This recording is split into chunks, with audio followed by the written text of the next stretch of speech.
Welcome back to another soul-snatching solo sermon.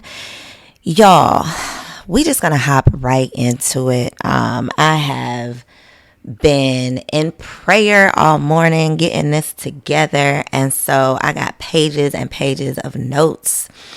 And this is a topic that, if I'm being honest, has been on my list of things that I just need to talk to y'all about. But for some reason, I've been putting it off. And apparently God said enough is enough. And today is the day. So what I want to talk about today is the idea of being a people pleaser. Now, don't go anywhere just yet, because if you are like me, even 3 months ago, I definitely would not have stuck around to hear about anybody talking about people pleasing, because that is not something that I identify with. I never consider myself to be a people pleaser. I always thought that a people pleaser was like a yes man, like a person that's just going to go along with everything and agree with everything. And that is not me at all. Like, I am going to ask some questions. I'm going to do my own research. I am not going to take your word for it. I am not going to just do whatever I think the group wants me to do to make everybody happy. Like, that's just not my personality. And that is what I thought a people pleaser was. So never in a million years would I have thought that I was one until God had to get me together and really shift my perspective on how I was looking at this idea of being a people pleaser. And he really had to sit me down and say, sis, you out here trying to people please too. You're just not doing it in a quote unquote like butt kissing way that I kind of think of a people pleaser, like like that person that always wants to do whatever they think everybody needs to do because they want to be liked by everybody. That ain't me. However, what I had to realize is that my desire to not just achieve, but to overachieve, consistently overachieving my entire life. I always gotta be the best. I'm a sore loser, even at the baby showers. Okay. Like, if I don't win at least one of the games, I'm not gonna like pout about it and get an attitude, but I'm gonna be like, I knew I was gonna come in here. Like, I'm very competitive. Maybe I shouldn't say I'm a sore loser. I'm just very competitive. Cause I can take a loss. Okay. So scratch that from the record. I'm not a sore loser, but I am very competitive. So I never felt like I, was just that just has not been my personality. But what I have done over the years has been an overachiever.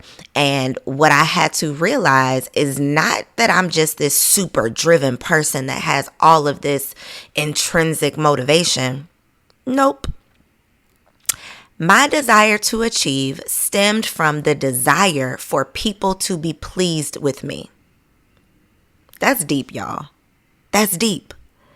So I have really been looking for the approval of other people because I wanted people to be pleased by my accomplishments, by the things that I was doing, by the titles, that I wore, by the degrees that I was earning. The things that I was going after, these things that I was desiring, were rooted in me trying to please other people, me wanting the approval of other people. And so even though I don't necessarily feel like I'm a people pleaser personally, like I'm just going to go along and get along with everybody, definitely can see that my professional aspirations have roots in people pleasing. And then if I peel that layer back even further, all of this is rooted in my upbringing. All of this stems back to my parents, to my childhood. So the lack of emotional support that I had as a child led me to being to overemphasizing what I could produce, what I could do, what I could accomplish. So because I wasn't being loved just for, being me, I wasn't being loved for being, I figured out how to be loved for doing. And I'm going to just take a moment of silence for y'all to sit on that for just a moment. Because I know it's not just me. And the way that I know it's not just me is because God was so in my ear and on my neck about getting this message out that I know it is for somebody. How many of us have been lacking love for simply being, so we figured out how to find love for doing? We're going to focus all of our effort and our time and our attention on what we can do because simply being has never been enough. That's deep. And because of that, and y'all, these are all realizations from the valley. Okay, these are all valley girl moments that we are getting into. And if you don't know what I'm referencing, go back to the last solo episode, the Valley Girls episode, okay? Because these are all messages and things that have come to me in this valley season that I found myself in. So because of this lack of emotional support, I became performative. Right? My worth was based on what I could produce. My worth was based on how I performed. My worth was based on the grades that I got, the GPA that I earned. My worth was based on the books that I published, the amount of money that I made, the number of sales that I got. My worth was based on what I felt like I could do, not who I was being. And y'all, when I tell you, I really feel like God was just like sitting on the sideline for so long, like just watching me spiral out of control, watching me climb these mountains, celebrate these milestones, cross these things off of my vision board, like get these things off of my to-do list, celebrate all of these awards and all of these things. And he was just sitting on the sideline, like just chuckling and just like, not, shaking his head a little bit like, all right, little girl, I'm gonna let you finish. But at some point, I'm going to need you to circle back. At some point, I'm going to need you to bend the block and remember who you are and whose you are and what I sent you here to do. Because if you think that I sent you here to get caught up in social media, if you think that I sent you here to get caught up in your follower count, if you think that I sent you here to get caught up in your bank account, if you think that I sent you here to get caught up in what people call you, if you think that I sent you here to forget who I called you to be, baby, I'm gonna let you finish, but eventually I'm gonna snatch all this ish. Like eventually I'm gonna pull all of this away from you so you can remember. So you can remember who provides for you, because you got it twisted. And baby, within 18 months, when I tell you everything that I thought defined me was stripped away, when I tell you what could go wrong, did go wrong, when I tell you that God said, I'm going to let you start it, but baby, I'm going to finish it because that ain't what I sent you there to do, baby, he said, okay, you a little hard-headed. You're going to have to learn the hard way. My hard-headedness forced him to have to teach me, forced me to have to learn the hard way. When I tell you that multiple clients burned me in ways that has never happened, I'm talking about got contracts, have signed legally binding agreements, and people have left tens of thousands of dollars unpaid, invoices unpaid, big, major, multi-million dollar brands still have invoices sitting back to December. And we're now in what, June? Okay, when I tell you what could go wrong, did go wrong, ish hit the fan to the point where I had no choice but to sit on down and let God show me where my worth really was. See, God had to remind me of so much in this season. And God, I'm still in the season. Okay, so I'm still here. The only difference is I'm opening up my mouth. I'm not going to forget that God is still God. I am not going to shy away from speaking the fact that God is still God, even if I'm still in the midst of a storm. Okay, but some of the things that God had to show me was he had to remind me of what it was that I was praying for. He had to remind me of what it was that I said that I wanted, because I can vividly remember out of my mouth saying, okay, listen, I'm about to let you in on my secret weapon for the summer. It's by the Osea brand, and it's an algae body oil. Now, you're probably thinking, algae? Yes, baby. This vegan, cruelty-free, clean body oil literally leaves me with the perfect summer glow. It leaves my skin feeling soft and smooth, and it has the best scent. It's like this citrusy grapefruit scent that literally my husband can't keep his hands off of me.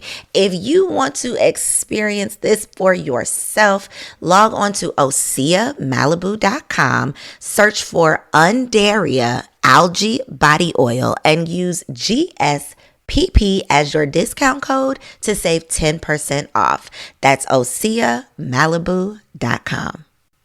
If I had to make a choice between this business, between this money, and being married and experiencing motherhood, you could have this business, you could have this money. I have literally said that out of my mouth, and God said, oh, okay.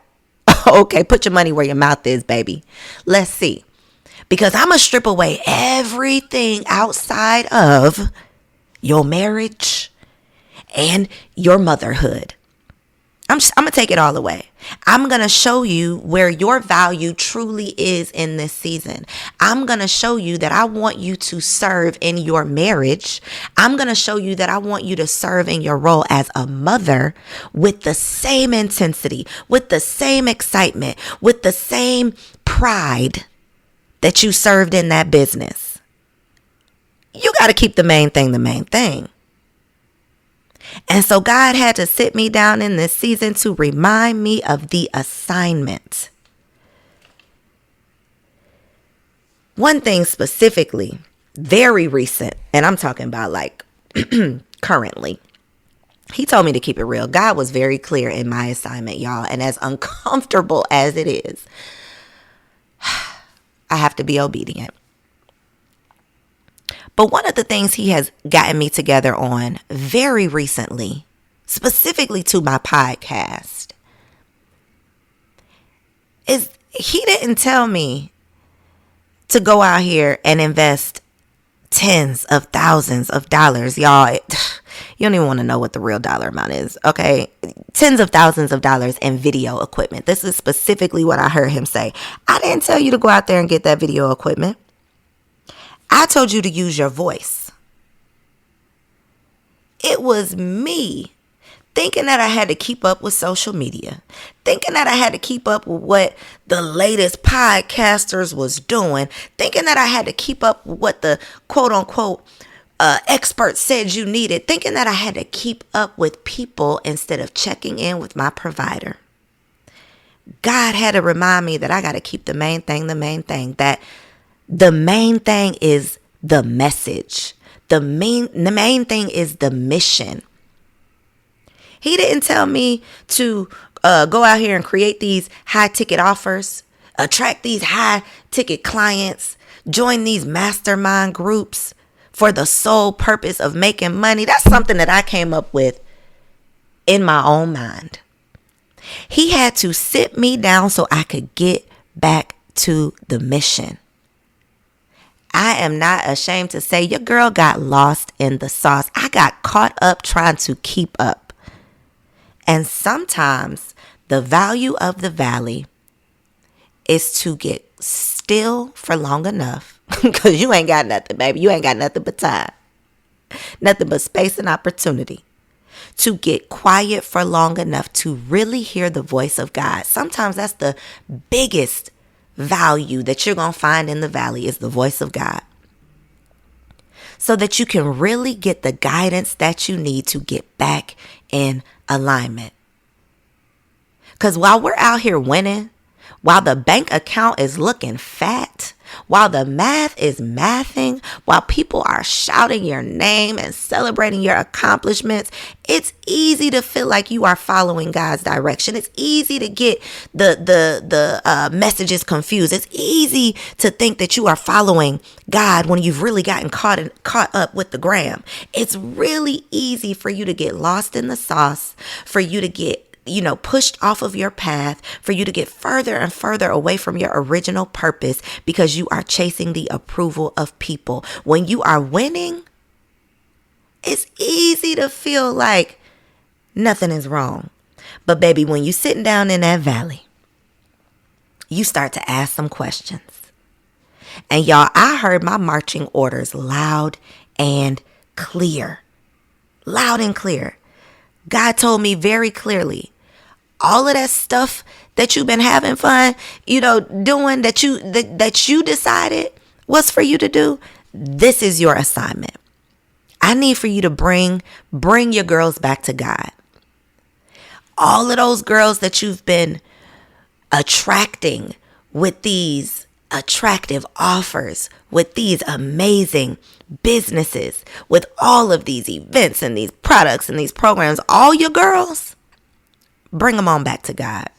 Because you're not the only one that's gotten caught up. You're not the only one that has gotten caught up in seeking the approval of other people. And so this is for the ones who have gotten tricked into believing that their business was their provider.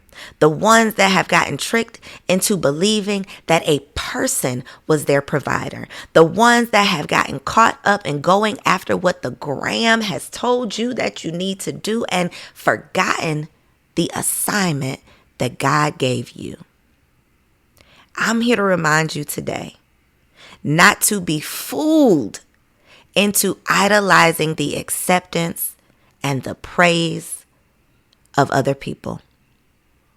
We got to let go of the belief that you got to go along to get along, that you got to keep up with the Kardashians, that you got to keep up with the latest and greatest, that you got to put on, that you got to post about what people are posting about, that you got to post in your panties, making these get ready with me reels because that's what the girlies are doing. Don't feel like you got to go along to get along.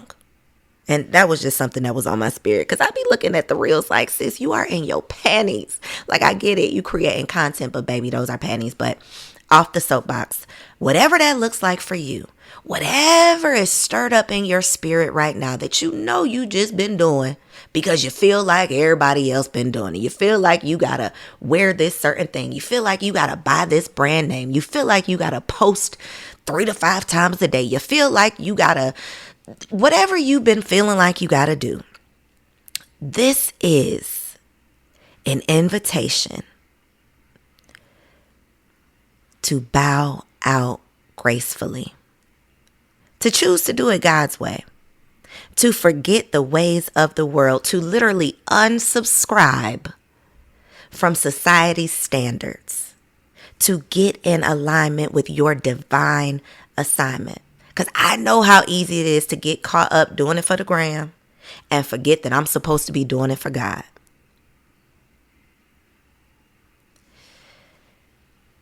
And so if you feel led, if the Spirit moves you to just sit with yourself at some point today and really get real, really go to God, because it might not even be a matter of you getting real.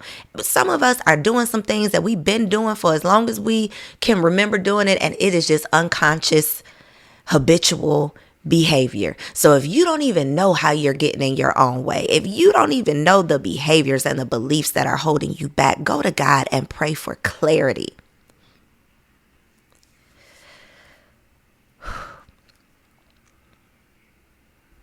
Dear Heavenly Father, I am here doing something that I have never done before. I am putting my pride aside, and I am nervously and publicly praying as you have instructed me to do. God, I pray that this message reaches exactly who needs it. God, I pray that you speak through me and bring who needs me to me. God, I come to you today asking for forgiveness for forgetting your promises and wasting my time focusing on the praise of people. God, I believe that you are a supernatural God, a God that has put a seed in the spirit of every single one of us. And God, I pray that you will meet them in the valley.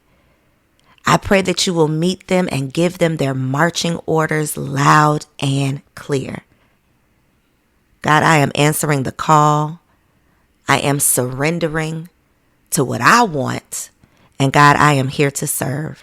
God, I pray that when you meet them in the valley, you will remind them of your promise. You will remind them of your word and remind them of their worth. I pray that this message brings peace to your people, God. I ask that you continue to guide me, order my steps, and show me how you want me to serve. I pray this prayer trusting and believing in you. Amen.